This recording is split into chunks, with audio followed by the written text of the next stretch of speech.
Un superbe week-end de course nous attend, que ce soit au galop sur l'hippodrome de Compiègne ou ce dimanche sur l'hippodrome de Paris-Vincennes avec la très attendue journée des champions. Et on se retrouve ensemble pour un nouveau numéro de Quintet Week-end pour analyser les deux Quintet Plus de ce week-end, à commencer par celui de ce samedi sur l'hippodrome de Compiègne, réservé aux galopeurs. Et pour m'accompagner au cours de cette émission, deux experts galop de qualité, à commencer par celle qui est à ma droite, Sophia Coaiza. Comment ça va, Sophia? Ça va extra et toi? Comment tu sens ce Quintet Plus qui a l'air, avant le coup, plutôt limpide?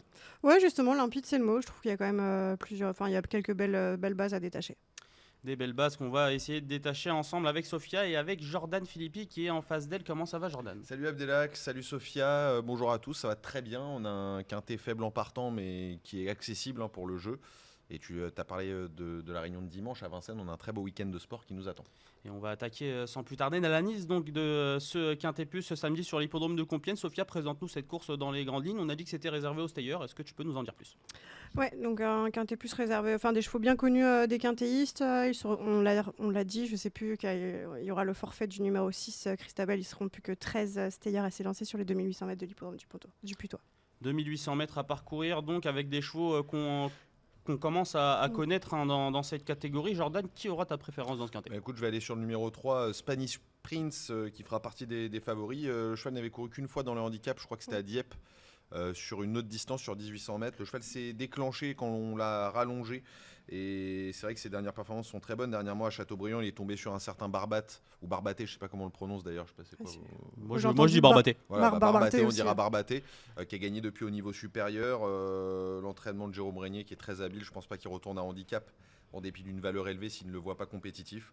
Donc pour moi, c'est un très bon point d'appui, Spanish Prince. Et puis on a Black Saxon qui sera mon deuxième.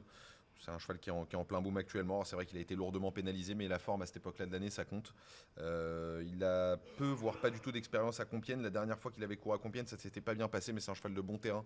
Je pense qu'il a besoin de bon terrain pour s'exprimer, ce qu'il aura ce samedi. Plutôt le haut du tableau donc pour Jordan avec les numéros 2 Je vais avoir un gris-gris en bas de tableau, mais ça, je garde le suspense. On garde le suspense pour le gris-gris un peu plus tard dans l'émission. Je t'ai vu hocher de la tête, Sophia, t'es plutôt d'accord avec les choix de Jordan? Ouais, moi je suis plutôt d'accord. D'ailleurs, une partie de mes bases sont en haut de tableau. Moi j'ai préféré, j'ai pris aussi le numéro 3, Spanish Prince, mais j'ai préféré le numéro 1, Chess.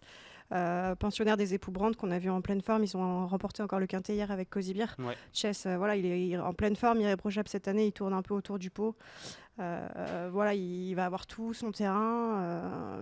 Certes, il va découvrir Compiègne, mais il a quand même pas mal de paramètres qui plaident dans sa faveur. Ouais, la famille Brandt, qui sont pas loin des 70% de réussite dans les 5 premiers dans les quintés plus depuis le début de l'année, c'est quand même assez remarquable. Tu l'as gardé toi, Jordan? Ouais, je vais le garder, Chess. Je vais le garder en 4e position pour spéculer un petit peu, mais j'aurais pu tout aussi bien le mettre plus haut. Si je respectais la théorie, je mettrais Chess devant Black Saxon, puisque ce dernier a fini deuxième de Black Saxon en lui rendant 4 kilos. Il lui rend qu'une livre ce samedi. Il y a 3,5 kg d'avantage pour le pensionnaire de la famille Brandt, des époux Brandt. Donc la théorie voudrait qu'on le mette très haut, mais je vais le mettre un petit peu plus loin pour spéculer. Il faut inventer un peu aussi aux courses, sur un peu de feeling, c'est un peu de flair. Si tu suis la théorie à tous les voyages, tu risques de pas toucher beaucoup. Donc Chess en 4e position. Et tu veux que je donne mon gris-gris ou pas? On va attendre encore. Allez, j'attends encore. On va attendre encore un petit peu, Jordan. On va garder les spectateurs devant cette vidéo. Et je vais me tourner vers toi, Sophia. On a évoqué le haut du tableau où on va avoir des chevaux assez en vue. Est-ce que toi aussi, tu as un petit gris-gris à l'image de Jordan? Moi, il sera un peu plus loin. Il sera un peu plus tard aussi. Parce qu'après, j'ai pris le numéro 3, Spanish Prince. On en a discuté tout à l'heure. Jordan en a discuté. Spanish Prince, je le vois 2 ou 3 ce samedi. Et du coup, Spanish Prince qui selon vous, va être le favori de cette épreuve, qui sera sur pas mal de tickets. Sur la ligne de Barbaté, Ouais. c'est vrai qu'il y a beaucoup de gens qui vont se jeter dessus, et on en fait partie. Alors, est-ce que c'est trop beau pour être vrai? Peut-être. C'est souvent le cas. Les chevaux qui courent dans les courses à condition, après tu les revois dans des handicaps, tu tires des plans sur la comète, sur les lignes plus brutes avec d'autres chevaux dans les conditions, dans les courses à condition. Et là, c'est vrai que s'il répète sa valeur de l'autre jour, il devrait être 1, 2, 3. Après, voilà, le retour dans les handicaps, ce sont des courses différentes, quand même, faut le rappeler. Il change de contexte. En plus, il a couru à Châteaubriand, il a couru à Saint-Cloud. Là, il va courir à Compiègne. C'est un tout autre profil de piste. Et c'est vrai que, étant donné l'habileté de Jérôme Régnier, on a envie quand même de lui faire confiance. Ça paraît être un bon point d'appui. Allez, je le donne, mon gris-gris. Allez, Jordan, t'en meurs d'envie, allez. Mais franchement, je trouve que c'est très amusant. C'est le numéro 14, Chimaz Rosor. C'est vrai que beaucoup de spécialistes, d'observateurs en font une jument de terrain souple, parce qu'elle a effectivement de très belles perfs en terrain souple. D'ailleurs, elle avait fini, petit laïus, puisqu'on est en plein meeting d'Ascot, le meeting d'Ascot qui va toucher à sa fin demain, je crois. C'est demain, c'est demain, le dernier jour. Demain samedi. Donc, Chimaz Rose qui avait fini devant Annabel's Ghost au Mans. Annabel's Ghost qu'on a vu très bien courir à Ascot dans un gros handicap. Mais c'est surtout la perf de l'an dernier, parce qu'en fait, si tu veux, il y avait Chimaz Rose qui était 4e de ce quintet-là. C'était donc l'an dernier, à une valeur qui était supérieure.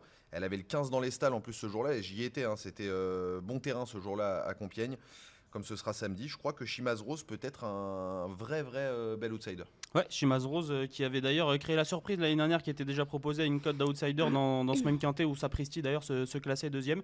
Donc voilà le petit outsider de Jordan pour ce quintet plus. Chimaz Rose, toi tu l'as pas gardé, Sophia, tu as peut-être un autre outsider? Non, moi j'ai pris le numéro 9, Aviasor. Aviasor, je pense qu'il faut effacer sa dernière sortie. C'était un peu trop court pour lui. En dernier lieu à Saint-Cloud, c'est quand même un cheval qui a montré qu'il était compétitif à ce niveau. Voilà, je le trouve qu'il est bien, même si je le préfère en terrain plus souple, je pense qu'il est capable de se racheter. Ouais, c'est vrai qu'il y a pas mal de turfistes, Jordan, qui le voyaient prendre un quintet plus pour les stayers, cet Aviasor, ces dernières semaines. Et la dernière fois, on a tenté le coup sur 2000 mètres, ça s'est pas très bien passé. On va même savoir qu'ils étaient très chauds. Je crois que c'était le quintet de Longchamp, où il est vraiment déçu, il est très mal couru. Je crois qu'ils étaient très chauds ce jour-là. C'était toi qui étais aux ITV quintet. Voilà, et en fait, il était bouillant, Paul de Chevigny, ça s'est très mal passé. Je pense que c'est un cheval qui est pas très régulier, qui peut avoir des baisses de régime. Je le préfère, je ne vais pas dire terrain souple, je pense que c'est un cheval de bon terrain, je pense qu'il est à l'aise dans tous les terrains. Moi, je ne vais pas le garder parce qu'il m'a laissé là à Longchamp, parce que la dernière fois, c'était pas incroyable à Saint-Cloud non plus. Donc je vais le laisser, je ne vais pas le prendre.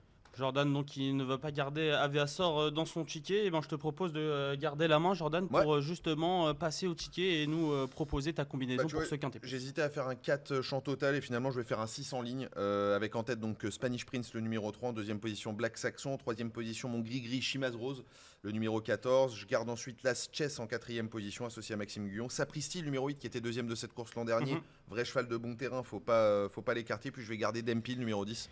Qui est un vrai pilier dans ses quintets pour Stayer. C'est un cheval qui est très régulier. Bon, il est souvent en tête débattue, mais c'est justement ce que je lui demande puisque je le mets en bout de piste, un ticket à 12 €. C'est vrai qu'il gagne pas souvent, mais qui fait souvent l'arrivée. Ce Dempy. Sophia, à ton tour de nous proposer ton quintet plus. Ouais, moi j'ai opté pour un combiné en 6 chevaux avec le numéro 1, on l'a dit tout à l'heure, Chess.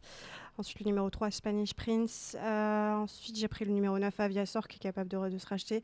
Le 10, Dempy, Davy Bonilla a indiqué qu'il lui avait laissé un peu de fraîcheur. Il avait montré de belles choses l'an passé à ce niveau. Ensuite, le numéro 2, Black Saxon. Et puis, peut-être, pourquoi pas, sur la forme Recoletti. Le numéro 12. Merci Sophia, merci à toi également Jordan de nous avoir accompagnés au cours de cette émission. Vous savez quasiment tout pour faire votre papier sur ce quintet plus de samedi sur l'hippodrome de Compiègne. N'hésitez pas à vous rendre sur notre site equidia.fr pour retrouver toutes les courses références, le replay des émissions que vous pouvez retrouver à l'antenne ou également les interviews des entraîneurs pour bien faire votre papier pour ce quintet plus qui s'annonce prenable comme nous l'ont dit nos experts. Et en attendant, je vous dis à bientôt pour un nouveau numéro de Quintet Week-end. Ciao.